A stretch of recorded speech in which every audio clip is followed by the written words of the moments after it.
Baradhada ama bataatigu waa khudrad xidid waana mid ka mid ah cuntooyinka daruuriga u ah qoysas badan. Baradhadu waa mid qiimo jaban lagu heli karo oo raqiis ah. Way fududahay in la beero waxaana ka buuxa nafaqooyin kala duwan. Halkan waxaan ku soo gudbin doonaa 5 faa'iido caafimaad iyo nafaqada laga helo baradhada. Antioxidants.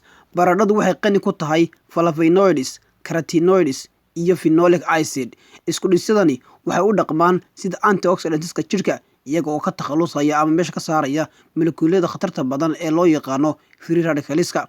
Marka free radicalsku ay ku ururaan jirka, waxay kordhin karaan halista cudurrada daba dheeraada sida cudurrada wadnaha, sonkorowga ama macaanka iyo kansarka. Nafaqeeyayaal. Baradhadu waa il heer sare ah oo laga helo fitamiino iyo macdano badan sida vitamin C, vitamin B6, potassium, manganese iyo magnesium iyo weliba phosphorus. Baradhada ayaa ka mid ah cuntooyinka ugu nafaqada badan ee dhulka oogadiisa sare laga helo. Xakamaynta sonkorta dhiigga.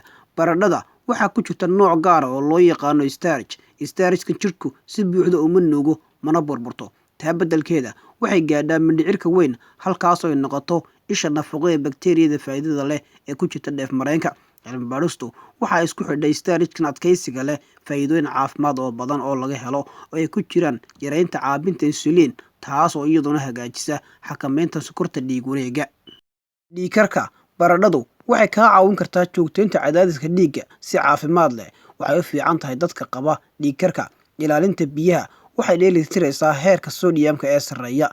Baradhadu waxay kale oo qani ku tahay chlorogenic acid, anthocyanins waa kiimikooyin qofka ka caawinaya hoos u dhigidda cadaadiska dhiigga ee sarreeya. Maskaxda. Alpha lipoic acid oo la shaqeeya ensaymyada ayaa laga helaa baradhada tan oo gacan ka geysata kor u qaadida guud ahaan caafimaadka garashada iyo garaadka qofka. Baarayaasha daraasaddan ayaa isku xirqumaatiya ku sababeeyay aashitadu inay sidoo kale saameyn faa'iido leh ku yeelato bukaanada qaba cudurrada aasaasiga ama ilowga ee loo yaqaano Alzheimer.